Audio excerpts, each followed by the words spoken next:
За минь сайн байсгано уу. Тэгэхээр энэ бол хончин тавгагийн сүлт дөө.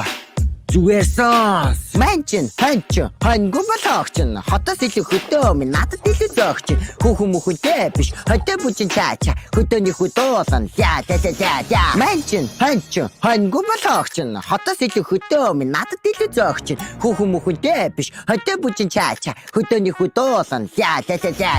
Хотын олон дүнэртээ хөдөө нутгаа харуулнаа хураг гişиг харуулаа. Тэрхий хурууд харуулнаа. Дугаа олон норгол цагтаа шүхтээ туулнаа. Гэхдээ хамаагүй зүгээр толгойн дорсноо дуулнаа.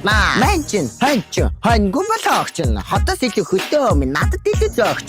Хүүхэн мөхөнтэй биш хөдөө бүчин чаача хөдөөний хөдөөсөн за. Хөдөөний хүн гэхээрээ халтар бай халбгүй хонь мал харилсан гэдэг бодсноос ч намаргүй. Хүсэл мөрөөдөлтэй хүнийг муулаад ямарч нэмэргүй. Угаасаа хончин лавга хизээж бичихээ болохгүй. Манчин хоньгүй болохч нь хотоос илүү хөдөө минь надад илүү зөөгч.